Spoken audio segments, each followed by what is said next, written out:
Grade 5 pupils, looking at an example on sketching quadratics, a recap from some National 5 work. Okay, if we look at the 4 bullet points, we're going to look at a wee sketch, exactly what it could look like. So, coordinate diagram, shape or parabola. In this first example, I'll draw my example. It's going to be x squared, so it's going to be U-shape. So it will look something like that, with our key points of our shape, U-shape, a y-intercept there. That's when x is equal to 0. Our roots is when y is equal to 0. And we will have an axis of symmetry which goes right down the middle. And we'll use that to be able to find our turning point. So that's roughly what we're trying to work out. So what we've got here, sketching the graph of y equals x squared minus 4x minus 5. So first and foremost, it will be a positive x squared, so it's going to be U-shaped. Going to have a minimum turning point. Our y-intercept is when x is equal to 0. So this occurs when y is equal to 0 squared minus 4 lots of 0 minus 5. 0 minus 0 minus 5. So at minus 5. And therefore we have the point 0 minus 5.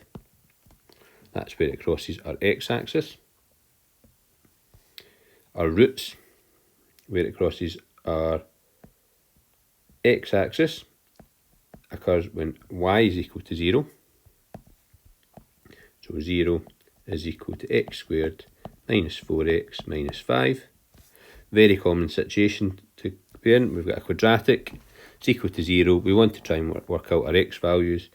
So we factorise and solve. Just factorise however you are comfortable. I'm going to do this by a bit of inspection.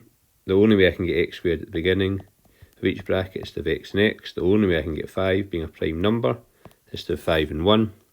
And if I want minus 4x, these are going to be will multiply, and therefore I'm going to have minus 5 plus 1. That will get me a minus 4x. And solving this here, the only way it can equal to 0 would be if x minus 5 equals 0, so therefore x is equal to 5. Or if x plus 1 was equal to 0, so x is equal to minus 1. So therefore I have roots at 5, y is equal to 0, and minus 1, 0. And that's my roots. Okay, the next bit, my axis of symmetry. Two different ways to look at this.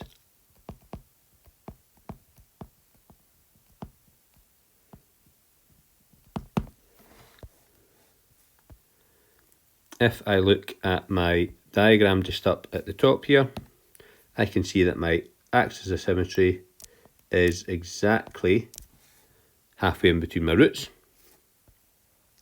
So I can either do that by my calculation, where I take my two roots and add them up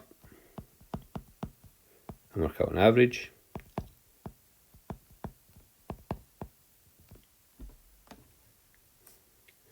Or I can think of it almost like a number line. If I've got minus 1, if I've got 5, then splitting it right down the middle would be 3 on either side, difference of 6, so it would be 2. So my axis of symmetry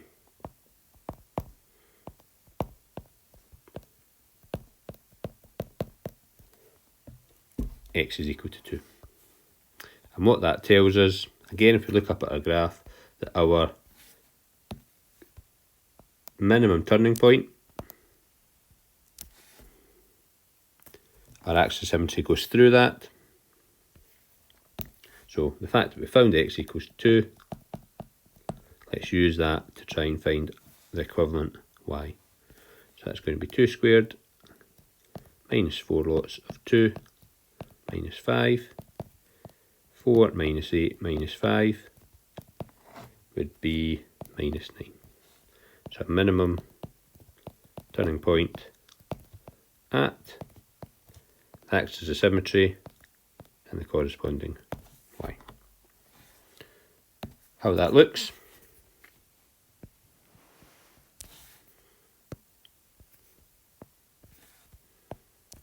If we do a quick sketch,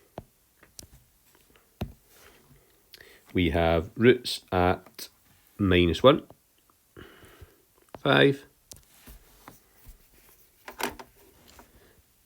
a U-shaped graph,